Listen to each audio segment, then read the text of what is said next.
Hein. Christopher Bernson. Ah, on en a encore un deuxième. Ben, si je me trompe pas, Thomas Werner a aussi un Michael Jackson.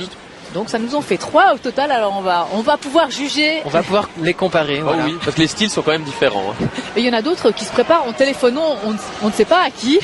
Michel Brezina. À sa petite copine. Ou peut-être à son psychologue. Hein. Oh. Non, ça se fait pas. Je pense pas. Non, je pense pas. Je pense plutôt que c'est les derniers encouragements avant le programme. Un petit bisou de la copine, ça fait toujours du bien. En tout cas, dans cet avant-dernier groupe, on retiendra évidemment ce programme de Brian Joubert. C'est vraiment un combattant, ce Brian Joubert.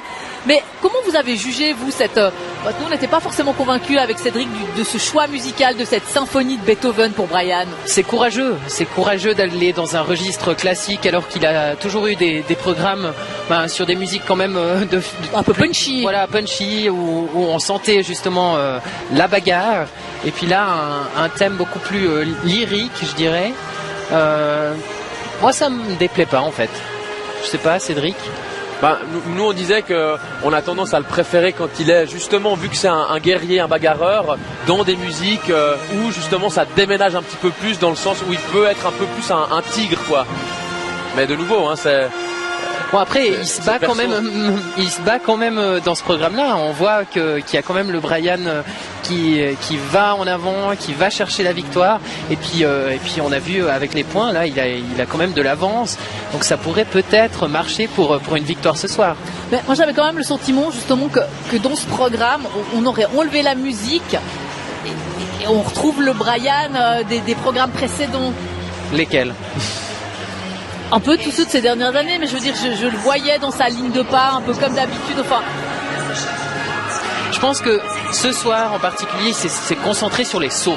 Ouais, ça c'était clair. Ouais. Ça c'était clair, et puis c'était important pour lui qu'il réussisse son quadruple d'entrée, qu'il réussisse ses 2 triples axel, et ça on l'a vu, on l'a ressenti.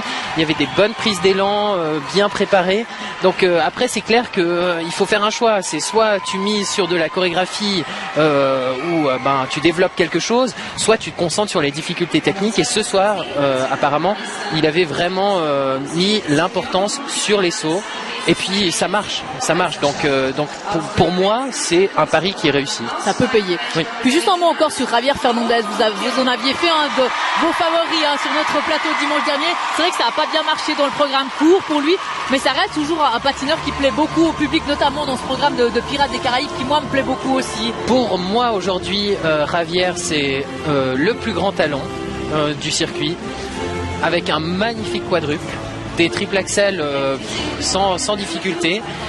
Après, ce que je pense, c'est que un talent a besoin d'être cadré. Et puis malheureusement, lors du programme, on voit que au fur et à mesure qu'il avance dans le programme, ça devient un petit peu laborieux. Ouais, parce qu'il tente des choses qu'il devrait pas. Il devrait se limiter peut-être. Voilà, il essaye des combinaisons en fait qui lui rapportent rien d'autre que des déductions. Et puis voilà, il faudrait peut-être un peu mieux le cadrer. C'est pas comme ça qu'il va être canalisé. Exactement, avec Nicolai, c'est vrai que c'est explosif et on adore l'interprétation de Javier. Je trouve que c'est un programme qui lui va super bien. Maintenant, voilà, des erreurs comme sur un triple Rydberg où il déclenche pas son saut, on s'arrache les cheveux de la tête, quoi.